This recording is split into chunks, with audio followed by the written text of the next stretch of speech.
One day, toward the end of the year 432 BC, the citizens of Athens received some very disturbing news. Representatives from the city-state of Sparta had arrived in town and presented to the Athenian governing council new terms of peace. If Athens did not agree to these terms, then Sparta would declare war.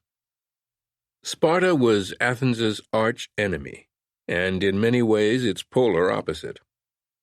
Athens led a league of democratic states in the region, while Sparta led a confederation of oligarchies, known as the Peloponnesians.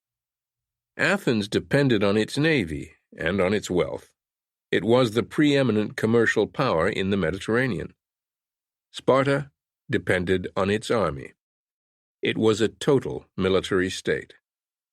Up until then, the two powers had largely avoided a direct war because the consequences could be devastating. Not only could the defeated side lose its influence in the region, but its whole way of life could be put in jeopardy.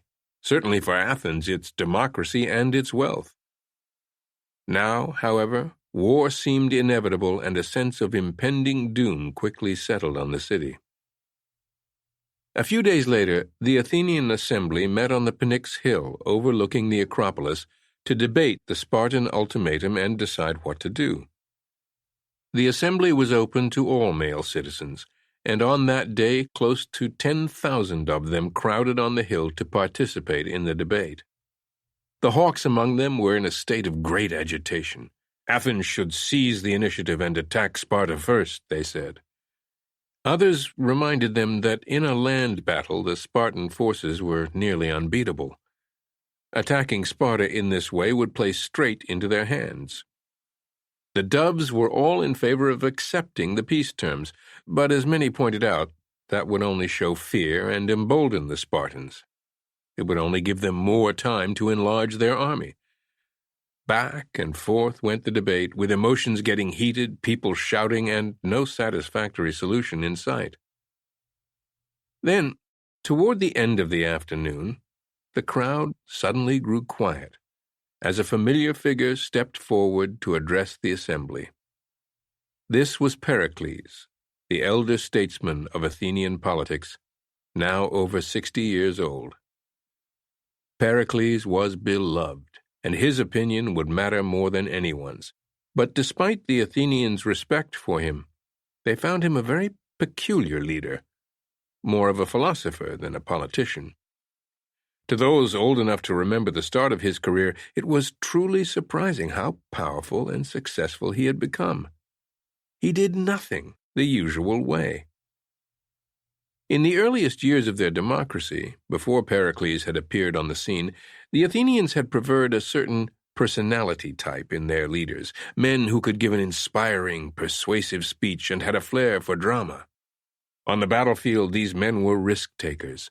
They often pushed for military campaigns that they could lead, giving them a chance to gain glory and attention. They advanced their careers by representing some faction in the assembly, landowners, soldiers, aristocrats, and doing everything they could to further its interests. This led to highly divisive politics. Leaders would rise and fall in cycles of a few years, but the Athenians were fine with this. They mistrusted anyone who lasted long in power. Then Pericles entered public life around 463 BC, and Athenian politics would never be the same. His first move was the most unusual of all. Although he came from an illustrious aristocratic family, he allied himself with the growing lower and middle classes of the city. Farmers, oarsmen in the navy, the craftsmen who were the pride of Athens. He worked to increase their voice in the assembly and give them greater power in the democracy. This was not some small faction he now led, but the majority of Athenian citizens. It would seem impossible to control such a large, unruly mob of men with their varied interests, but he was so fervent in increasing their power that he slowly gained their trust and backing.